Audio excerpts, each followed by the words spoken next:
Érase una vez, concretamente en los días mejores del año, la víspera de Navidad, el día de Nochebuena, en que el viejo Scrooge estaba muy atareado sentado en su despacho. El tiempo era frío, desapacible y cortante. Además, con niebla, se podía oír el ruido de la gente en el patio de fuera, caminando de un lado a otro con jadeos, palmeándose el pecho y pateando el suelo por entrar en calor. Los relojes de la ciudad acababan de dar las 3, pero ya casi había oscurecido. No había habido luz en todo el día y las velas brillaban en las ventanas de las oficinas cercanas, como manchas rojizas en la espesa atmósfera parda. Bajó la niebla y fluyó por todas las junturas, resquicios, ojos de cerradura, y en el exterior era tan densa que aunque el patio era de los más estrechos, las casas de enfrente no eran más que sombras. Al ver cómo caía desmayadamente la sucia nube oscureciendo todo, se hubiera pensado en que la naturaleza vivía cerca y estaba elaborando cerveza en gran escala. El vino de Scrooge estaba todo acalorado por la rápida caminata bajo la niebla y la helada. Tenía un rostro agraciado y sonrosado, sus ojos chispeaban y su aliento volvió a condensarse cuando dijo: «¿Navidad una tontería, tío? Seguro que no lo dices en serio». «Sí que lo digo. Feliz Navidad». «¿Qué derecho tiene a ser feliz? ¿Qué motivos tienes para estar feliz? Eres pobre de sobra». «Vamos, vamos», respondió el sobrino cordialmente. «¿Qué derecho tienes a estar triste?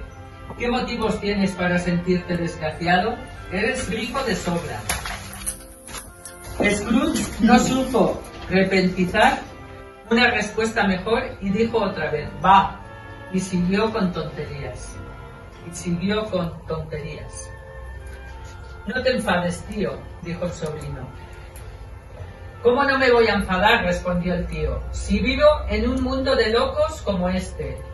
«Felices Pascuas», y dale con felices Pascuas, que son las Pascuas sino el momento de pagar cuentas atrasadas sin tener dinero, el momento de darte cuenta de que eres un año más viejo y ni una hora más rico, el momento de hacer el balance y comprobar que cada una de las anotaciones de los libros te resulta desfavorable a lo largo de los 12 meses del año.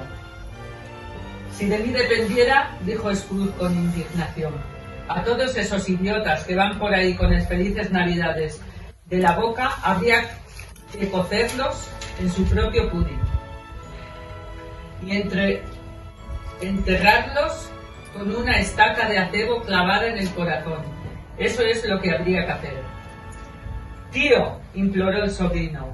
«Sobrino», replicó el tío secamente, «celebra la Navidad a tu modo, que yo la celebraré al mío». Completó la frase diciendo que le acompañaría antes en la calamidad. «¿Pero por qué?», exclamó el sobrino de Scrooge. «¿Por qué?». «Porque te cansaste», dijo Scrooge. «¿Por qué?». «Porque me enamoré». «¿Por qué te enamoraste?», preguntó Scrooge, como si fuese la única cosa en el mundo más ridícula que una feliz Navidad. «Buenas tardes». «No, tío, tú nunca venías a verme antes de hacerlo. ¿Por qué lo pones como excusa para no venir ahora?». «Buenas tardes», dijo Scrooge. «No quiero nada de ti. No te estoy pidiendo nada. ¿Por qué no podemos ser amigos?». «Buenas tardes», dijo Scrooge. «Lamento de todo corazón verte tan inflexible. Tú y yo no hemos tenido ninguna querella, al menos por mi parte, pero he hecho esta prueba en honor a la Navidad y mantendré el espíritu de la Navidad hasta el final. Así pues, felices Pascuas, tío». «Buenas tardes», dijo Scrooge. A pesar de todo, el sobrino salió del cuarto sin una palabra de enfado. Se detuvo para felicitar al escribiente, quien frío como estaba fue más afable que Scrooge y devolvió cordialmente la salutación. «Otro que tal baila», murmuró Scrooge. ¿Qué le había oído? Mi escribiente, como 15 chelines semanales y esposa y familia, hablando de felices Pascuas. Es para meterse en un manicomio. Aquel lunático, al acompañar al sobrino de Scrooge hasta la puerta, dejó entrar a otras 2 personas. Eran unos caballeros corpulentos de agradable presencia, y ahora estaban de pie, descubiertos en el despacho de Scrooge. Llevaban en la mano libros y papeles, y le saludaron con una inclinación de cabeza. Dijo Scrooge: ¿y Marley? Creo, dijo uno de los caballeros comprobando su lista, tengo el placer de dirigirme a Mr. Scrooge o a Mr. Marley. Mr. Marley lleva muerto estos últimos 7 años, repuso Scrooge. Murió hace 7 años esta misma noche. Basta con dedicarse a sus propios asuntos sin interferir en los de los demás. Los míos me tienen a mí continuamente ocupado. Buenas tardes, caballero. Viendo claramente que sería inútil seguir insistiendo, los caballeros se retiraron. Scrooge reanudó sus ocupaciones con una opinión de sí mismo muy mejorada, mejor humor del que él era habitual. Entretanto, la niebla y la oscuridad se habían intensificado, de tal modo que unas cuantas personas corrían de un lado a otro, con resplandecientes hachas de viento, ofreciendo sus servicios para ir delante de los coches de caballos hasta su destino. Se hizo visible la antigua torre de una iglesia, cuya vieja y ronca campana siempre estaba espiando, sigilosamente en dirección a Scrooge, por un ventanal gótico del muro, y daba las horas y los cuartos en las nubes con trémulas vibraciones posteriores, como si allí arriba le castañasen los dientes en su cabeza helada.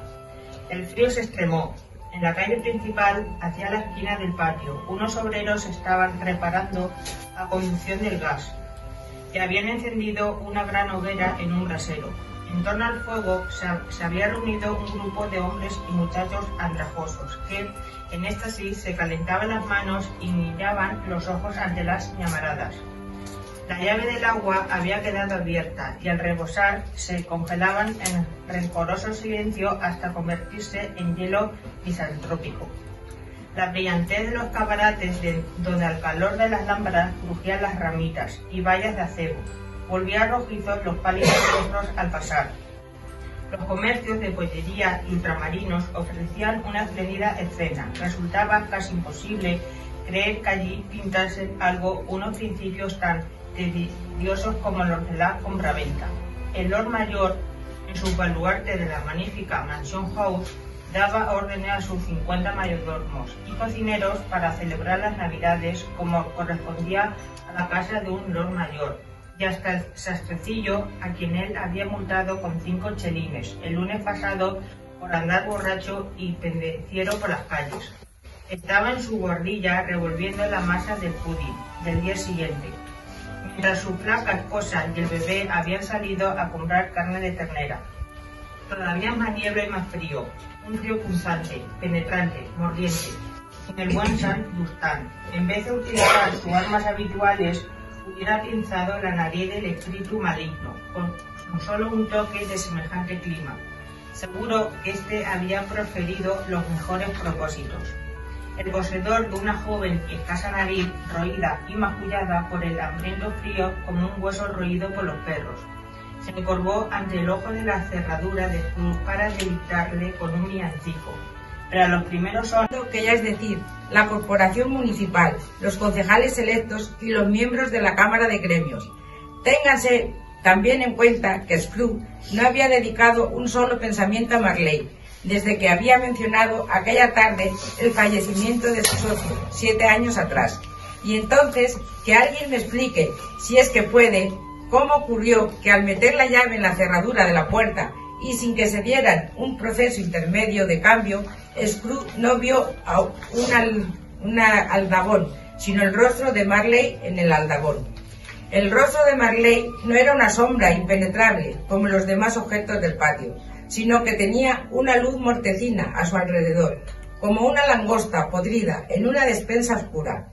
No mostraba enfado ni ferocidad, pero miraba a Scrooge como Marley solía hacerlo, con fantasmagóricos lentes colocados hacia arriba sobre su frente fantasmal. Sus cabellos se movían de una manera extraña, como si alguien los soplara o les aplicara un chorro de aire caliente, y aunque tenía los ojos muy abiertos, mantenía una inmovilidad perfecta. Esto y su colaboración lívida le habían horripilante, pero a pesar del rostro y de su control, el horror parecía ser algo más que una parte de su propia expresión. Cuando Scrooge miraba fijamente este fenómeno, volvió nuevamente a ser un aldabón.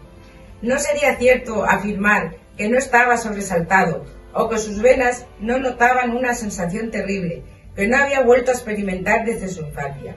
Pero puso la mano en la llave que había soltado, la hizo girar con energía, entró y encendió la vela. Con una indecisión momentánea, antes de cerrar la puerta, hizo una pausa y miró cautelosamente hacia atrás, como si esperase el susto de ver la colecta de Marley asomando por el lado del recibidor. Pero en el otro lado de la puerta no había más que los tomillos y las tuercas que sujetaban el aldabón, de manera que dijo, «Va, va», y la cerró de un portazo. El ruido retumbó por toda la casa como un trueno. Todas las habitaciones de arriba y todos los barriles de la bodega del vinatero, abajo, parecían tener una escala propia y distinta de ecos. Scrooge no era hombre que se asustara con los ecos. Aseguró el cierre de la puerta, atravesó el recibidor y comenzó a subir las escaleras, pero lentamente y despabilando la vela. Se podría hablar por hablar sobre la manera de conducir una diligencia de 6 caballos por un buen tramo de viejas escaleras, o a través de una mala y reciente ley del Parlamento. Pero si digo de veras que se podría subir por aquellas escaleras con una carroza fúnebre y ponerla a lo ancho, con el balancín hacia la pared y la puerta hacia la balustrada, y se podría hacer con facilidad, había anchura suficiente y aún sobraría sitio, tal vez por esta razón.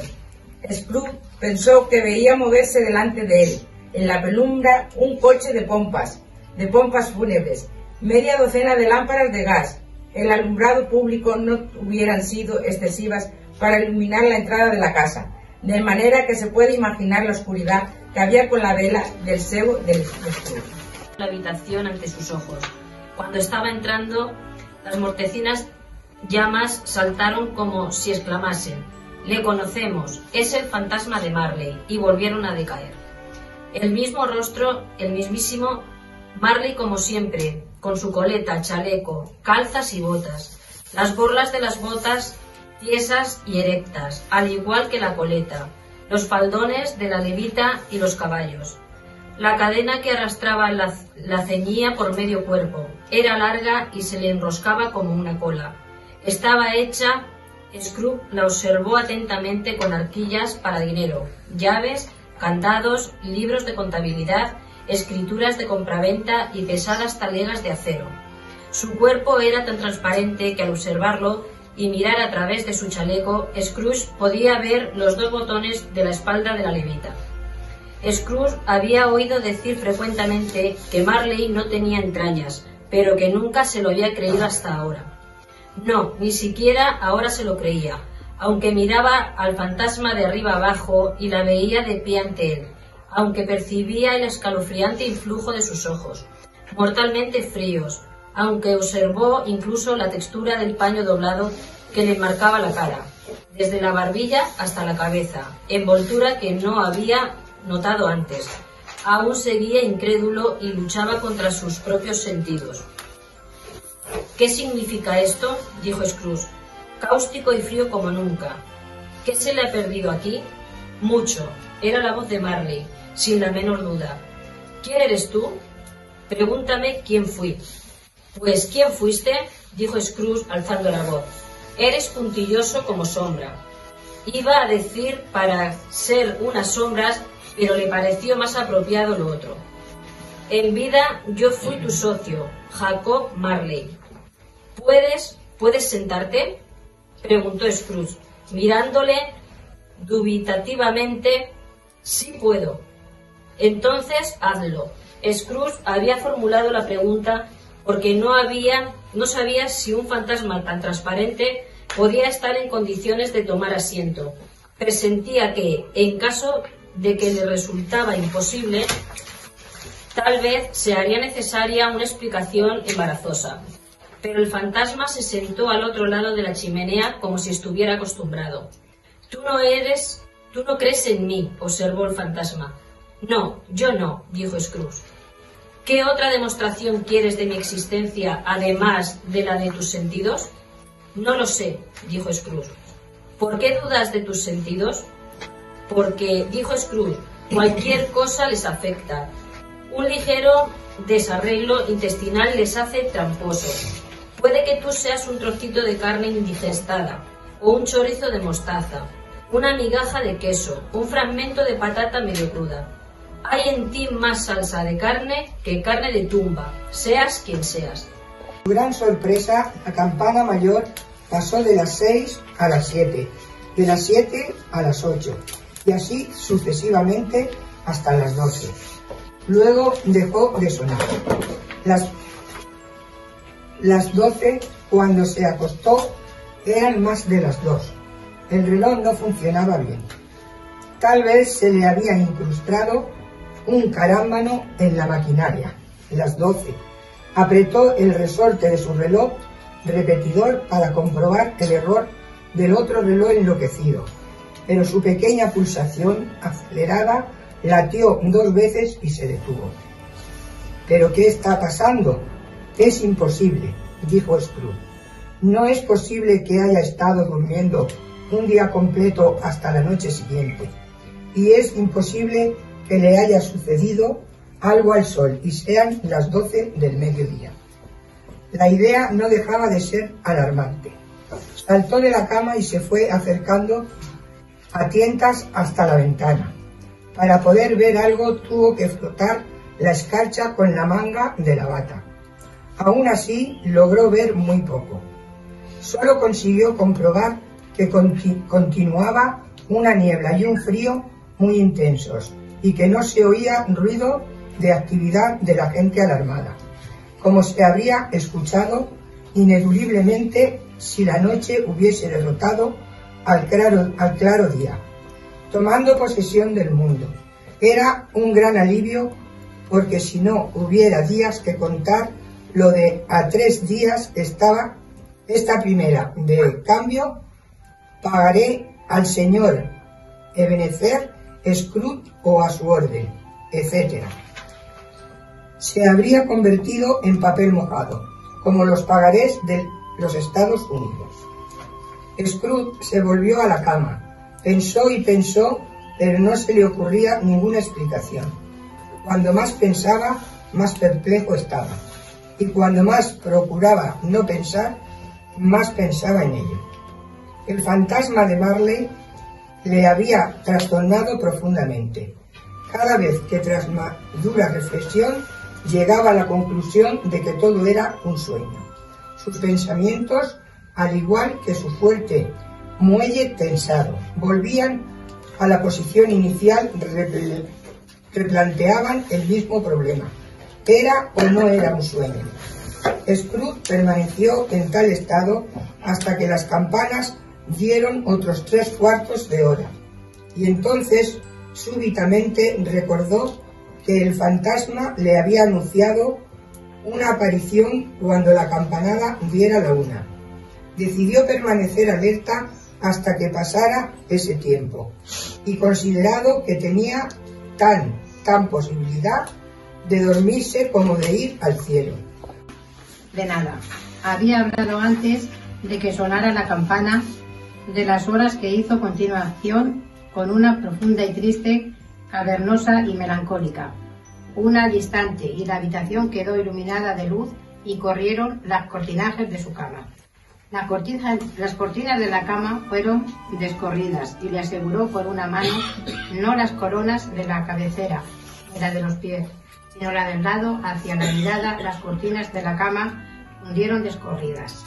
Scrooge se incorporó precipitadamente y en postura semi-recostada se encontró cara a cara con el visitante ultradenal, que les había escondido. Estaba tan cerca de él como lo estoy de ti, lector, y un espíritu estoy a tu lado. Era un extraño personaje, como un niño, y sin embargo parecía un anciano, visto a través de una cierta aurea sobrenatural, y le daba el aspecto de haber ido reconciliando en el campo visual hasta quedar reducido en las proporciones de un niño. El cabello le caía hasta los hombros y era blanco, como el de una anciana. Sin embargo, no había arrugas en su rostro, sino más aterciopeladas lozanía. Tenía unos brazos muy largos y musculosos, igual que las manos, dando una impresión de fuerza excepcional. Sus piernas y sus pies, al igual que los miembros superiores, estaban desnudos. Una maravillosa y comportada venía una túnica inmaculadamente blanca y ceñida. Su cintura y lustroso cinturón, con el hermoso brillo en la mano, llevaba una rama verde de acebo y una extraña contradicción con tal invernal. En Dema su rodaje estaba salpicando de flores estribales, pero lo más sorprendente era el chorro de luz fulgente que brotaba de la coronilla y hacía visibles todas estas cosas. También tenía un rostro con una forma de gran matender de ar. Ahora llevaba bajo el brazo, pero sin duda utilizaba en los momentos de espasmo. Con todo esto no era lo más extraordinario. Cuando Scrooge se miró con reciente atención, vio el cinturón desde Java y llevaba, ora era un punto, ora en otro, y donde un instante había luz, en el otro momento estaba apagado, de manera que ocultaba la propia imagen del personaje. Ahora era una cosa con un brazo, ahora era una pierna, después con un vientre piernas y un par de piernas sin cabeza, una cabeza sin cuerpo. Las partes que envolvían estaban fundidas con las densas tinieblas, de modo nada de ellas podía vislumbrar lo maravilloso que aparecía nuevamente con más claridad y nitidez que antes. El hecho de madrugar demasiado y comer muy poco. El fantasma y Scrooge atravesaron el vestíbulo hasta llegar a una puerta en la parte trasera de la casa. Se abrió y dio paso a un cuarto largo, melancólico y desnudo, desnudez aún más acentuada por las sencillas alineaciones de bancos y pupitres. En uno de ellos, un muchacho solitario leía cerca de un fuego exiguo. Scrooge se sentó en un banco y se le cayeron las lágrimas al ver su pobre y olvidada persona tal y como había sido. El eco latía en la casa, chilliditos y carreras de ratones. Tras el entarimado, un goteo de la fuente semicongelada, deshaciendo el patio trasero. Un susurro entre las ramas sin hojas y un álamo desesperado. El inútil balanceo de una puerta de despensa vacía, el chisporroteo del fuego, llegaron al corazón de Scrooge con un influjo estremecedor y dieron rienda suelta a sus lágrimas. El espíritu le tocó en el brazo y señaló hacia su joven persona, absorta en la lectura. De pronto apareció tras la ventana un hombre maravillosamente real y visible, exóticamente ataviado, con un segar y un cinturón y llevando de las bridas un asno cargado de leña. En él, Alí Baba, es Alí Baba, exclamó Scrooge, exhastiado. Es querido y honrado Alí Baba, sí, yo lo sé. Una Navidad, cuando aquel niño solitario tuvo que quedarse aquí completamente solo, él vino por primera vez, igual que ahora. Pobre muchacho. Y Valentín y su hermano salvaje Orson, ahí van. Y ese otro, ¿cómo se llama?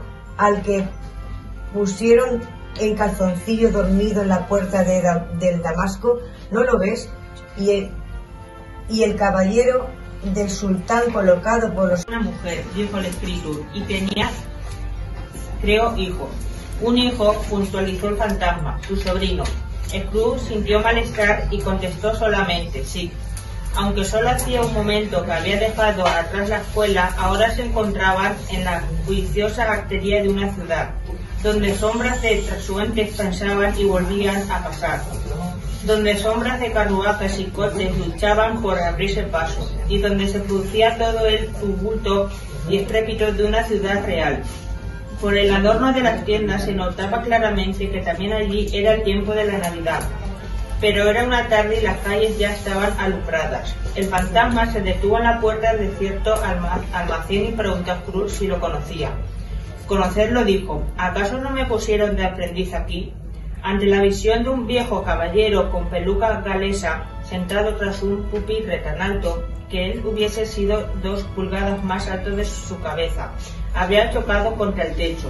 Scrooge exclamó con gran excitación: «Pero si es el viejo Freeway. Dios mío, es Freeway, vivo otra vez».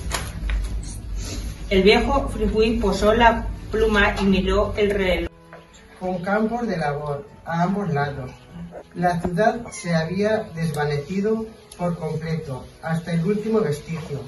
La oscuridad y la bruma habían desaparecido con la ciudad dando paso a un día invernal, claro y con nieve, cubriendo el suelo. «Cielo santo», dijo Scrooge, enlazando sus manos y observando el entorno. «Yo nací en este lugar, aquí pasé mi infancia». El espíritu le miró de soslayo, con indulgencia, el suave toquito, aunque ligero y breve, parecía seguir afectando a las sensaciones del anciano. Percibía 1000 olores flotando en el aire, cada cual relacionado con 1000 recuerdos, ilusiones y preocupaciones olvidados largos tiempos atrás. Te tiemblan los labios», dijo el fantasma. «¿Y qué tienes en la mejilla?». Scrooge musitó con inusual vacilación en la voz, que era un grano, y rogó al fantasma que le llevara a donde tuviera que llevarle.